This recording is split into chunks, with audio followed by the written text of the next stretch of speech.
అందరికీ నమస్కారం.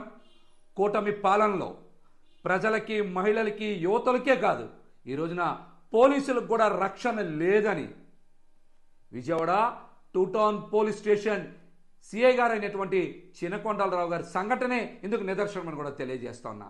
గత 3 రోజులుగా చినకొండలరావు గారు విధులకి హాజరు కాకుండా ఆయన ఫోన్ స్విచ్ ఆఫ్ చేసి జీప్ కూడా పోలీస్ స్టేషన్ దగ్గర పెట్టి వెళ్ళిపోయారనేటువంటి వార్తలు పేపర్లో వస్తూ ఉన్నాయి. మరి పోలీసులకు కూడా ఈ ప్రభుత్వంలో రక్షణ లేదంటే రాష్ట్రంలో లా అండ్ ఆర్డర్ ఉందా లేదా?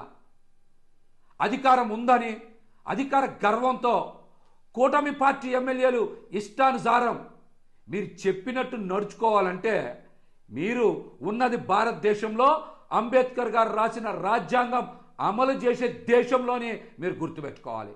అంతేగాని మీ సొంత రాజ్యాంగాలు రాసుకొని మీరు ఇష్టానుసారం చట్టాన్ని అమలు చేయమంటే ఎవ్వరు కూడా ఉపేక్షించరు, ప్రజలు కూడా మీ మీద తిరగబడతారని హెచ్చరిస్తా. ఈ రోజున 2 టౌన్ సిఐ గారు అయినటువంటి చినకొండలరావు గారు చేసిన తప్పేంటి? హైకోర్టు ఉత్తర్వులు అమలు చేసి ఉన్నతాధికారుల సూచనల మేరకు వారి గైడ్లైన్స్ ప్రకారం ఒక SC/ST కేసు పెడితే కృష్ణా జిల్లాలో ఒక ఎమ్మెల్యే ప్రజాప్రతినిధి ఇష్టానుసారం పోలీసు అధికారిని దూషిస్తే చినకొండలరావు గారు మనస్తాపానికి గురై ఈ రోజున విధులకు హాజరు కావట్లేదు అనేది పేపర్లో పెద్ద ఎత్తున వస్తూ ఉంది. ఎవరు ఉత్తర్వులు అమలు చేయాలి? ఇంకా హైకోర్టు వారి ఉత్తర్వులను పోలీస్ శాఖ అమలు చేయకూడదా? ఉన్నతాధికారుల సూచనల మేరకు కేసులు నమోదు చేయకూడదా? మీకు చెప్పినట్టు చేయాలా? ఒక ప్రజాప్రతినిధి అయినంత మాత్రాన, మీరు ఒక ఎమ్మెల్యే అయినంత మాత్రాన, అధికారం ఉన్నంత మాత్రాన మీరు చెప్పినట్టు హైకోర్టు ఉత్తర్వులను బేఖాతరు చేయాలి, ఉన్నతాధికారుల సూచనల మేరకు పని చేయకూడదా? అంటే కూటమికి అధికారం ఉందని అహంకారంతో మీరు ఇష్టానుసారం లా అండ్ ఆర్డర్ని మీ చేతిలో తీసుకునే హక్కు మీకు లేదు. ఈ ఘటన మీద హోంశాఖ మంత్రి అనిత గారు ఇంతవరకు ఎందుకు స్పందించలా? విజయవాడ నగర పోలీస్ కమిషనర్ గారు ఎందుకు స్పందించలా? ఒక SHO గారికే విధులు నిర్వర్తించేటువంటి అవకాశం లేనటువంటి పరిస్థితులు ఈరోజు రాష్ట్రంలో ఉన్నాయంటే రాష్ట్రంలో లా అండ్ ఆర్డర్ ఎంత దిగజారిపోయిందో ఈ ఘటన మరొక నిదర్శనం.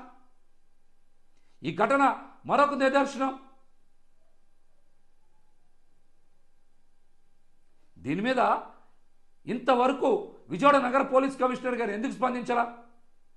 ఇక్కడ ఉండేటువంటి స్థానిక ACP గారు కూడా లీవ్ పెట్టారు 2 వారాల పాటు అని మరి పేపర్లో కూడా ప్రకటించినట్టు ఈనాడు పేపర్లో వచ్చింది. నిజంగా ఆయన కనుక లీవ్ పెట్టి మీకు ముందే చెప్పి అనుమతి తీసుకొని ఉంటే వేరే స్టేషన్ సిఐ గారిని ఇక్కడ ఇన్ఛార్జ్ కింద వేసేవాళ్ళు కదా. 3-4 రోజుల నుంచి ఇక్కడ మీరు ఇన్ఛార్జిని కూడా 2 టౌన్ పోలీస్ స్టేషన్ ఇన్ఛార్జిని కూడా నియమించలేదంటే సిఐ గారు మనస్తాపం చెంది ప్రజాప్రతినిధి ఇష్టం వచ్చినట్టు దూషించబట్టే ఆయన చెప్పపెట్టకుండా వెళ్ళిపోయారని, ఫోన్ స్విచ్ ఆఫ్ చేశారని, జీప్ ఇక్కడ వదిలేశారని వాస్తవ పరిస్థితులు ప్రజలకు అర్థమవుతున్నాయి కదా. దీన్ని కప్పిపెట్టే ప్రయత్నం ఎందుకు చేస్తూ ఉన్నారు? ప్రజలకు కష్టం వస్తే పోలీసు వారి దగ్గరికి వస్తాం, పోలీసు వారికి కష్టం వస్తే ప్రభుత్వం దగ్గరికి వెళ్తారు. అట్లాంటి ప్రభుత్వమే ఇంత నిర్దాక్షిణ్యంగా అధికారం ఉందని ప్రవర్తిస్తే రాష్ట్రంలో ఇంకా లా అండ్ ఆర్డర్ అమలు చేసే పరిస్థితులు ఉంటాయా? చెప్పండి. ఇది కూటమి ప్రభుత్వ వైఫల్యం కాదా? దీనికి బాధ్యత ఎవరు తీసుకుంటారు? ముఖ్యమంత్రి చంద్రబాబు నాయుడు గారు తీసుకుంటారా? ఉప ముఖ్యమంత్రి పవన్ కళ్యాణ్ గారు తీసుకుంటారా? హోంశాఖ మంత్రి అనిత గారు తీసుకుంటారా? లేకపోతే నగర కమిషనర్ అయినటువంటి పోలీస్ కమిషనర్ గారు తీసుకుంటారా? మీరు సమాధానం చెప్పాలి కదా. 4 రోజుల నుంచి ఒక స్టేషన్ హౌస్ ఆఫీసర్ అందుబాటులో లేకపోతే ప్రజలకు ఇబ్బంది కాదా? అత్యవసర కేసులు వచ్చినా, అత్యవసర పరిస్థితులు వచ్చినా ఎవరు ప్రజలకు అండగా ఉంటారు? వ్యవస్థల మీద, వ్యవస్థకే నమ్మకం పోతే ప్రజలు తిరుగుబాటు వస్తుంది. అట్లాంటి ప్రభుత్వాల మీద ప్రజల తిరుగుబాటు వస్తుంది. మేము ఇబ్బంది పడేటువంటి పోలీసు అధికారులు కూడా ఒకటే తెలియజేస్తున్నాం. ఈ రోజున వైఎస్ఆర్సీపీ నాయకులుగా మేమందరం కూడా ప్రతిపక్షంలో ఉన్నాం. మేము ఖచ్చితంగా అన్యాయం జరిగిన చోట, అవసరమైన చోట ప్రజలకి, అధికారులకి ఖచ్చితంగా అండగా నిలబడతాం. మీరు కూడా ఇబ్బందులు వస్తే మాలాంటి నాయకుల యొక్క సహకారం కోరుకోండి, తప్పులేదు. మేము కూడా అన్యాయాన్ని ప్రశ్నిస్తాం. ఇది మా బాధ్యత. ప్రతిపక్షంలో ఉన్నప్పుడు మా బాధ్యత ఇది. ఖచ్చితంగా మేము నిలబడతాం. ఈ రోజున ప్రతి సందర్భంలో కూడా జగన్మోహన్ రెడ్డి గారు ప్రజల తరపున బయటకు వచ్చి మాట్లాడుతూ ఉన్నారు. ప్రజలకు అన్ని విషయాలు తెలియజేస్తూ ఉన్నారు. కాబట్టి ఖచ్చితంగా ఎటువంటి అధికారులకైనా, ప్రజలకైనా ఇబ్బందులు వస్తే మేము ఖచ్చితంగా అండగా నిలబడతాం.